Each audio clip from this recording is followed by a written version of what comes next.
I was able to get 3 hours of recording without any overheating symbol at all. I just stopped it after about 3 hours. Hey guys, welcome back to another video. I'm your host, Elwin Camera Guy, and in this episode we're going to be taking a look at some methods that you can use to extend the 4K recording capabilities of your Sony A6300. Now, first of all, before we jump in, the one thing I want to tell you is that the methods I'm telling you right now are all your miles may vary. It depends on the environment, whether you're outside, indoors, the overall temperature, the ambient temperature, all of that stuff. But hopefully the stuff that I cover will help you get a few more minutes, if not hours, on your recording. So let's do this. So tip number one, go ahead and pull back the screen on your Sony A6300. It's something that everybody already knows to do, but the whole idea is to allow the heat to dissipate from the back of the camera. It gets really hot there. If you ever have recorded for a long period of time, you'll touch this area on the back of the camera and you'll know it gets very hot. By moving that screen away from it, you're going to allow that heat to come out of the camera to give you a little bit more recording time. It's definitely not going to give you unlimited recording time, but it's going to help you just that much more. Tip number two, go ahead and buy some additional extra batteries for the camera, which is the NP-FW50. Doesn't matter what, I guess third parties also work really well. I've had some issues with some, but go ahead and get some extra batteries. You're definitely going to need it. What I recommend you do is on your Alpha 6300, when you're recording, as soon as you see the overheating indicator, I would recommend you shut down the camera, switch out the battery with a new one, and pop that right into the camera.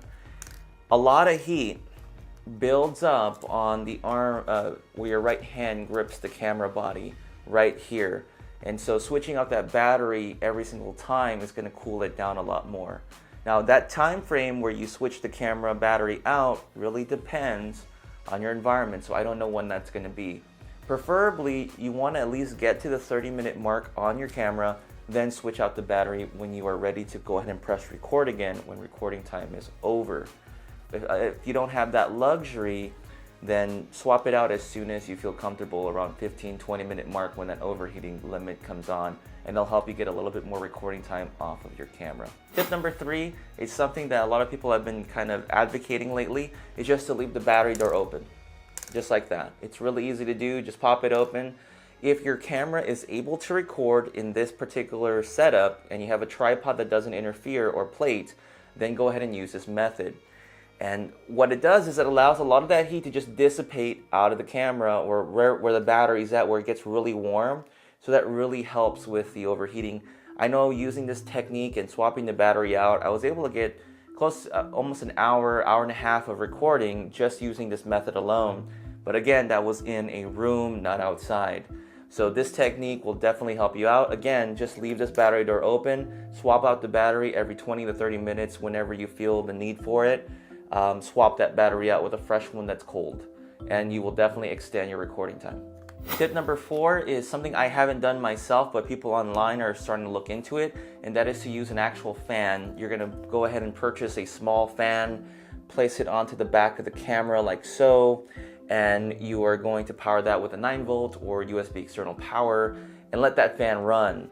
And some tests have shown already that you can almost get unlimited recording or non-overheating issues by using a little fan back here, because it will help actively cool the camera. It's not ideal for most, and that's the reason why I'm not really using that route.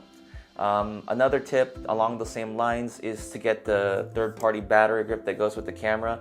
I personally haven't tested it out. I may in the future, but if you get one of those third-party battery grips that removes a lot of the heat from the battery, it makes the body of the camera bigger, and you may get some more recording time out of that option. I haven't done it myself. If you have, please let me know down below if it's worked out for you.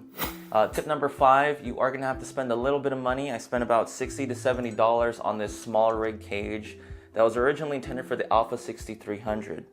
Now this cage is very light. It's not really heavy. It feels very sturdy. I can't really flex it. I think it's like a piece of aluminum, so that it's gonna be really helpful for the actual overall camera.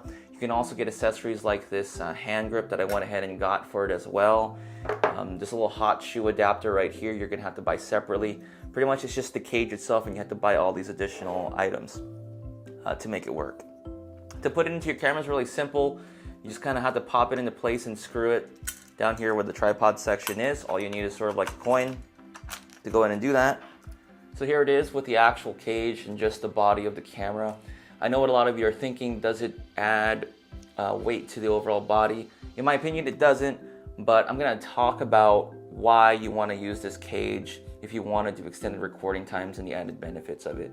Number one, about this cage, it adds more rigidity, makes the actual body feel a lot more solid. And when you go ahead and mount a larger lens onto the actual body, and even adapted lenses, it feels a lot more balanced than it was before when you didn't have this little cage that was on here. In addition, you're able to go ahead and mount things to your hot shoe here.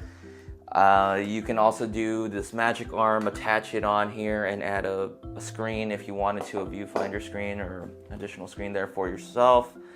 It just adds a lot more features. But what's really great about it is that it will definitely increase your recording time, and let me explain here.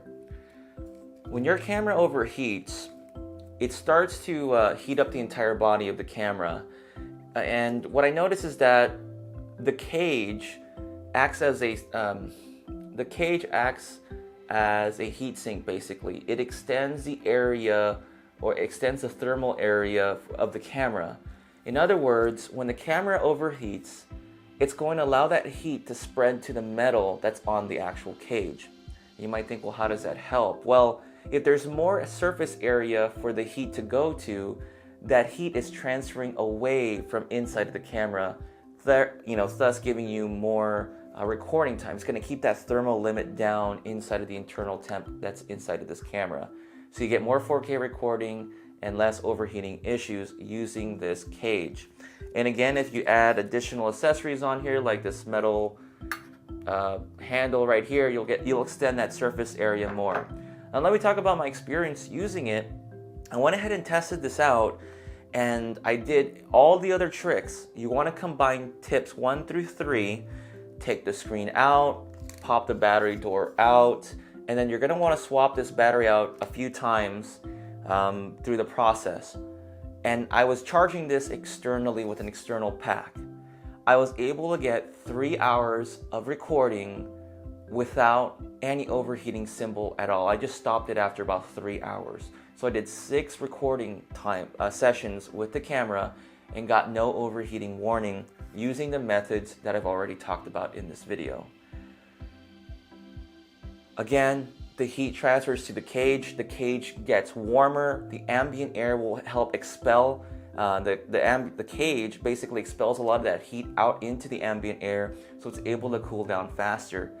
This is your miles may vary. This may not work well for you outdoors. I haven't tested it out. If you have, please let me know.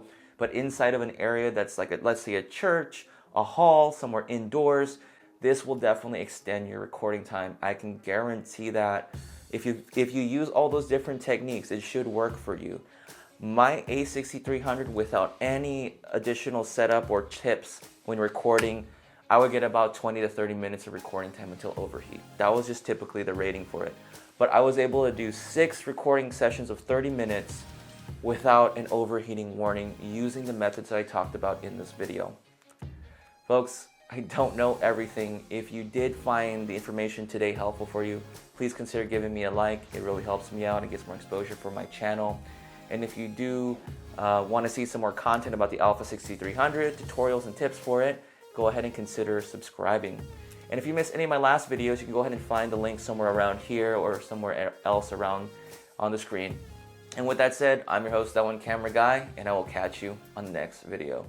Bye.